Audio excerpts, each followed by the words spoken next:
नमस्कार, आप सभी का स्वागत है। कृष्ण की राधा के साथ लीलाएं और राधा की कृष्ण के लिए दीवानगी किसी से छुपी नहीं है।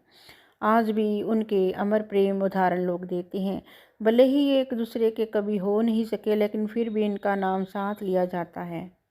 आखिर ऐसी क्या वजह थी कि जिसके चलते राधा कृष्ण की प्रेम कहानी अधूरी रह गई?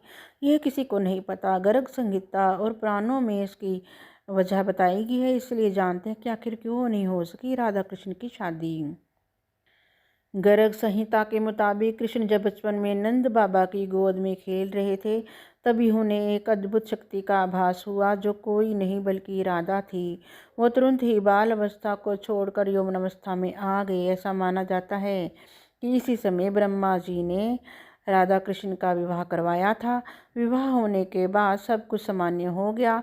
विवाह के बाद ही ब्रह्मा जी और राधा जी भी अंतर्ध्यान हो गए और कृष्ण भी अपनी बाल अवस्था में वापस आ गए। पुराणों के अनुसार जब कृष्ण जी वृंदावन छोड़कर जा रहे थे, तब उन्होंने राधा से वादा किया था कि वह लौटकर आएंगे। लेकिन उनकी मुलाकात रुक्मिणी से हुई थी, जो मन ही मन उन्हें अपनी पति मान चुकी थी। जब रुक्मिणी का विवाह किसी दूसरे से कराया जा रहा था, तब कृष्ण जी वहां पहुंच गए और उनसे शादी कर ली।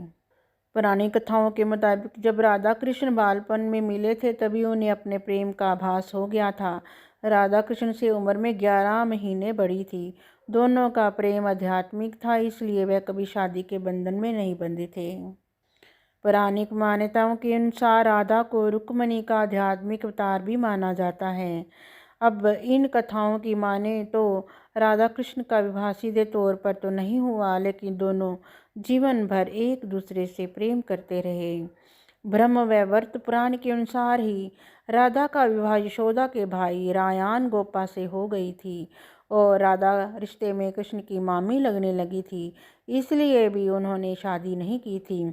ऐसा भी कहा जाता है कि राधा ने अपना घर छोड़ दिया था और एक परछाई अपने घर पर छोड़ी थी, उससे उसी से गोपा की शादी की गई थी। कृष्ण जी ने रुक्मिणी से विवाह इसलिए भी किया क्योंकि वह जानते थे कि रुक्मिणी ही राधा है। दरअसल राधा का ही एक स्वरूप रुक्मिणी था।